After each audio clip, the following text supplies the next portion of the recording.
अज्ञानतिमिरान्धस्य ज्ञानाञ्जनशलाकया चक्षुरुन्मीलितं येन तस्मै श्रीगुरुवे नमः। गुरुर्ब्रह्मा गुरुर्विष्णु गुरुर्देवो महेश्वरः गुरुर्साक्षात् परब्रह्म तस्मै श्रीगुरुवे नमः। गजाननं भूतगणादिसेवितं कपितजम्बूफलचारुभक्षणं उमासुतं शोकविनाशकारकं नमामि विघ्नेश्वरपादपङ्कजम्। श्रीभैरवाय नमः। तो जैसा कि आप सभी को पता ही है कि ये वराह पुराण की एक सीरीज़ चल रही है और इसमें जो है वो ऑलरेडी हमने 3 अध्यायों को कवर कर लिया है और आज चौथे अध्याय की बारी है। तो पिछले 3 अध्यायों को अगर आपने नहीं सुना है तो पहले जा कर के ज़रूर सुन लीजिएगा, तभी आज की जो ये वीडियोज़ हैं वो समझ में आएँगी आगे की। और उसमें बहुत सारी जो है वो चीज़ें हमने डिस्कस करी थी और आज भी बहुत सारी चीज़ें जो हैं वो डिस्कस करेंगे। और आज के इस अध्याय का मेन टॉपिक है कि महामुनि कपिल और महर्षि जगेश्वी द्वारा राजा अश्वशिरा को भगवान नारायण की सर्वव्यापकता क्या प्रत्यक्ष दर्शन करवाना। और इस अध्याय को शुरू करने से पहले बस एक आग्रह करना चाहूँगा सबसे कि आपके पास थोड़ा सा भी समय हो ना तो नाम जप ज़रूर कीजिए करिए, क्योंकि इसमें एक ऐसी कथा का भी वर्णन मिलता है कि नाम जप के द्वारा जो है वो भगवान के धाम की प्राप्ति हो जाती है। अक्सर लोग कहते हैं कि हमारे पास समय नहीं होता। अजी हमारे पास समय नहीं होता और शॉर्टकट्स ढूंढते हैं। बट अगर आप कोई भी काम क्यों ना कर रहे हो, अगर आप थोड़ा सा भी नाम जप कर लेना उस समय के बीच में जो भी आपको मिला, तो उससे भगवान की प्राप्ति हो जाती है। खैर अब हम मेन टॉपिक के ऊपर आते हैं। तो पृथ्वी देवी जी जो हैं वो भगवान वाराह से जो है वो एक प्रश्न करती हैं कि भगवान जो सनातन देवादिदेव परमात्मा स्वरूप नारायण जी हैं, आप इस बात को जो है वो स्पष्ट कीजिए कि क्या उनका ये स्वरूप परिपूर्णतम स्वरूप है अथवा नहीं। आप इसे स्पष्ट बताने की कृपा कीजिए। तो भगवान वराह कहते हैं कि समस्त प्राणी को आश्रय देने वाली हे देवी पृथ्वी, मत्स्य कच्छप वराह नरसिंह वामन परशुराम राम कृष्ण बुद्ध और कल्कि ये 10 उन्हीं सनातन परमात्मा के स्वरूप कहे जाते हैं। शोभने उन्हें साक्षात दर्शन पाने की अभिलाषा रखने वाले पुरुषों के लिए तो सोपान रूप है। उनका जो परिपूर्णतम स्वरूप है ना, उसके दर्शन करने में तो देवता भी असमर्थ हैं, तो फिर साधारण मनुष्य की तो बात ही क्या। किंतु वे जो हैं वो मेरे यानी कि भगवान वराह के एवं पूर्वोक्त अन्य अवतारों के स्वरूप का दर्शन करके ही अपनी मनोकामना पूर्ण करते हैं। ब्रह्मा उन्हीं की रजोगुण और तमोगुण मिश्रित मूर्ति हैं। उनके माध्यम से श्री हरि संसार की सृष्टि एवं संचालन करते हैं। यहाँ पे एक बात स्पष्ट होती है कि जो भगवान ब्रह्म हैं और भगवान विष्णु हैं, वो दोनों एक ही रूप हैं। वो परब्रह्म हैं, जो परब्रह्म के अनेक स्वरूप हैं। वही भगवान अलग अलग स्वरूप में आते हैं। वही देवी दुर्गा, वही देवी काली, वही श्याम सुंदर, वही राधा रानी। ये बात हमें समझनी चाहिए। और फिर भगवान वराह जो हैं वो पृथ्वी देवी से कहते हैं कि धरणी, तुम उन्हीं भगवान नारायण की आदि मूर्ति हो। दूसरी मूर्ति जो है वो जल है, तीसरी मूर्ति तेज है, वायु चौथी, आकाश को पांचवी मूर्ति कहते हैं। ये सभी उन्हीं परब्रह्म परमात्मा की मूर्तियां हैं। इस इनके अतिरिक्त क्षेत्रज्ञ बुद्धि एवं अहंकार, ये उनकी 3 मूर्तियां हैं। और इस प्रकार ये जो टोटल मूर्तियां होती हैं ये होती हैं 8। देवी, ये सारा जगत भगवान नारायण से ओतप्रोत है। हर कण में जो है वो नारायण विराजमान है। मैंने तुम्हें ये सभी बातें जो है वो बता दी। अब तुम दूसरा कौन सा प्रसंग सुनना चाहती हो? ऐसा भगवान वराह जो है वो पृथ्वी देवी से पूछते हैं। पृथ्वी देवी बोलती हैं कि भगवान नारद जी के द्वारा भगवान श्री हरि के पारायण होने के लिए कहने पर राजा प्रियव्रत किस कार्य में प्रवृत्त हुए, मुझे उसे स्पष्ट बताने की कृपा कीजिए। तो फिर भगवान वराह जो हैं वो पृथ्वी को कहते हैं कि पृथ्वी, मुनिवर नारद जी की ये बात सुन कर के कि जो भी वो प्रसंग हमने जो है वो तीसरे अध्याय में जो है वो सुना था, उसके बारे में ही यहाँ पे बात हो रही है कि नारद जी की विस्मयजनक बात जान करके राजा प्रियव्रत को जो है वो भयंकर आश्चर्य हुआ। और इसके बाद जो है महान आश्चर्य होने के पश्चात जो है वो उन्होंने अपने राज्य को जो है वो 7 भागों में विभक्त कर दिया है और उसको जो वो अपने पुत्रों को सौंप दिया है। और इसके बाद जो वो तपस्या में संलग्न हो गए हैं। परब्रह्म परमात्मा के नारायण रूप का जो है वो स्मरण करते हुए उन्होंने नारायण नाम का जप किया है। और नाम जप करते करते जो है वो उनकी मनोवृत्ति भगवान नारायण में स्थिर हो गई है। और अतः उन्हें देह त्याग के पश्चात जो है वो भगवान के परम धाम की जो है वो प्राप्ति होती है। तो ये नाम जप की महिमा है। भगवान के किसी भी नाम को पकड़ लीजिए, राधे राधे बोलिए, नारायण जी का नाम जप कर लीजिए, शिव शिव कहिए, काली काली कहिए। हमारे गुरुजन अक्सर कहते हैं कि अगर किसी को भय लगता है तो काली काली जपिए। भगवान के किसी भी स्वरूप का ध्यान करने से जो है भगवत धाम की प्राप्ति होती ही है। ये बात आप जो है वो स्टैम्प पेपर पर लिखवा करके ले लीजिए। भगवान के नाम जप से समस्त मनोकामनाएं पूर्ण हो जाती हैं, पर विश्वास सच्चा होना चाहिए। जहाँ पे विश्वास में खोट होता है वहाँ पे कोई भी साधना, कोई भी तपस्या जो है वो सफल नहीं हो सकती। अब इसके बाद जो है वो भगवान वराह जो है देवी पृथ्वी को एक दूसरा प्रसंग जो है जो कि ब्रह्मा जी से संबंध रखता है वो बताते हैं कि प्राचीन काल में एक राजा हुए जिनका नाम था अश्वशिरा। वे बहुत ही ज़्यादा धार्मिक राजा थे और उन्होंने जो है वो अश्वमेध यज्ञ के द्वारा जो है श्री हरिनारायण जी का जो है वो यजन किया था और जिसमें उन्होंने बहुत सारी दक्षिणा भी बांटी थी। यज्ञ की समाप्ति पर उन राजा ने अभिवृत स्नान किया था और इसके पश्चात वे ब्राह्मणों से घिरे ही बैठे थे कि इतने में ही वहाँ पे भगवान कपिल देव पधारे और उनके साथ योगीराज जैगेश्वर भी थे। और जब महर्षियों को आते हुए उन्होंने इस प्रकार से देखा तो उनके हर्ष की कोई सीमा नहीं रही और वह इतनी शीघ्रता में उठे और उनके स्वागत की पूरी व्यवस्था की।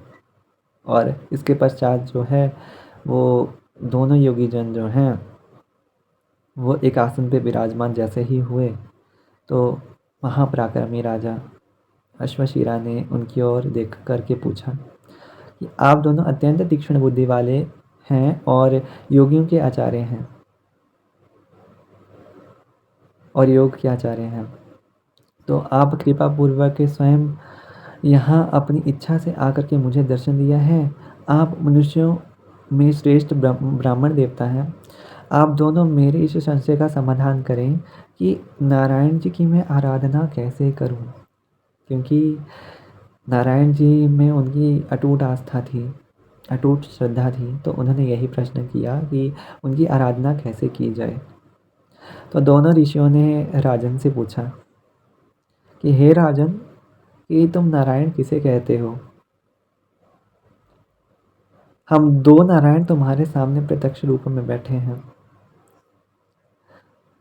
तो फिर राजा अश्वशिरा को इसका थोड़ा आश्चर्य लगा, तो उन्होंने उन ब्राह्मणों से पूछा कि देखिए, आप दोनों को तो सिद्धि सुलभ हो चुकी है, तपस्या से आपके पाप सारे के सारे जो है वो नष्ट हो चुके हैं, ये मैं मानता हूँ। हम दोनों नारायण हैं, ऐसा आप लोग कैसे कह सकते हैं? भगवान नारायण तो देवताओं के भी देवता हैं।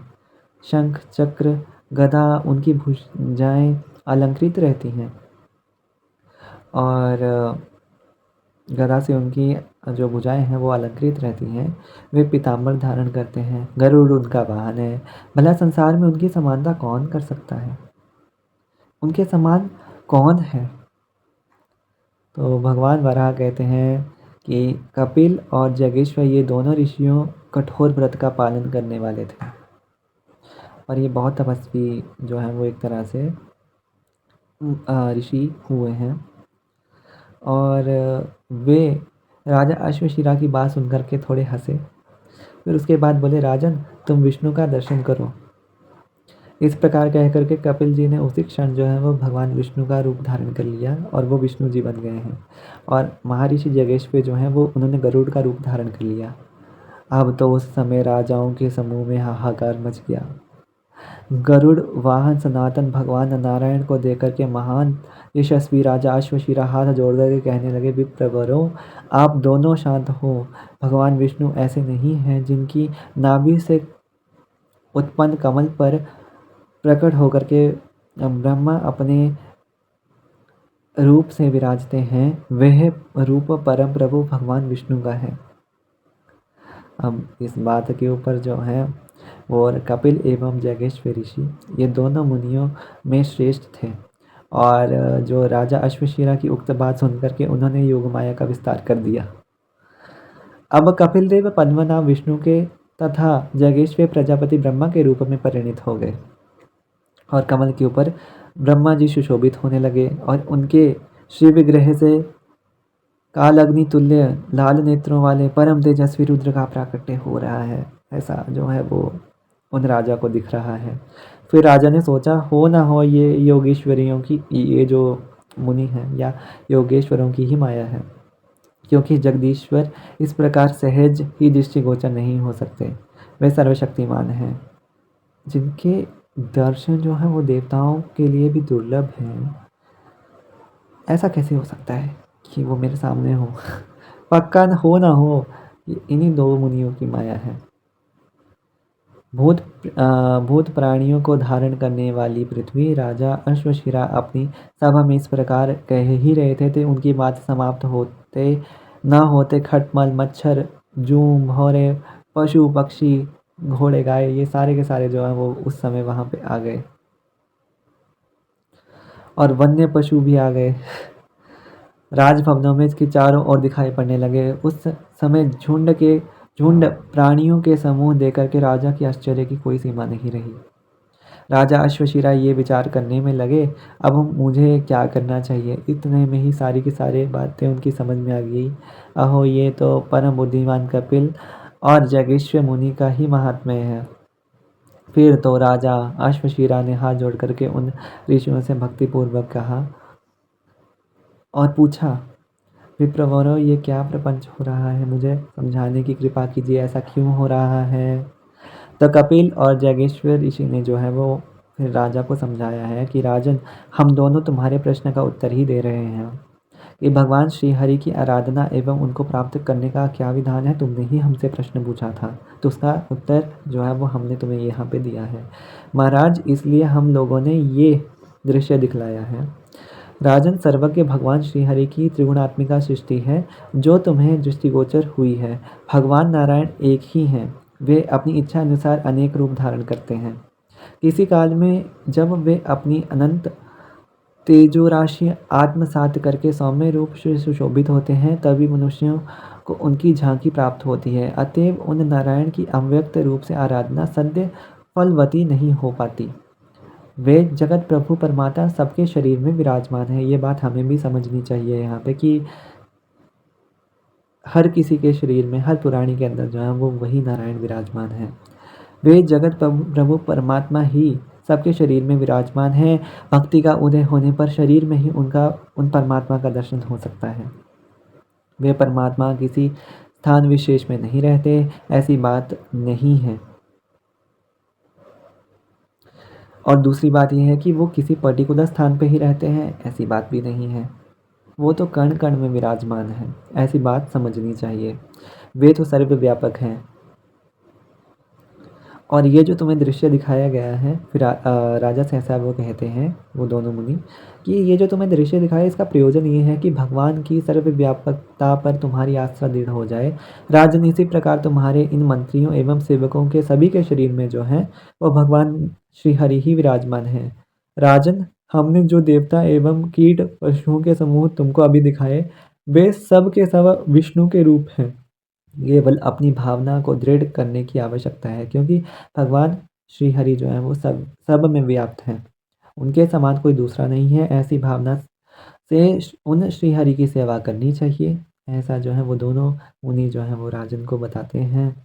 राजन, इस प्रकार मैंने सच्चे ज्ञान का वर्णन कर दिया है। अब तुम अपनी परिपूर्ण भावना से भगवान नारायण की, जो सबके परम गुरु हैं, स्मरण करो। धूप दीप आदि पूजा सामग्रियों से ब्राह्मणों को तथा तर्पण द्वारा जो है वो पितरों को तृप्त करो। इस प्रकार ध्यान में चित्त को समाहित करने से भगवान नारायण शीघ्र सुलभ हो जाते हैं।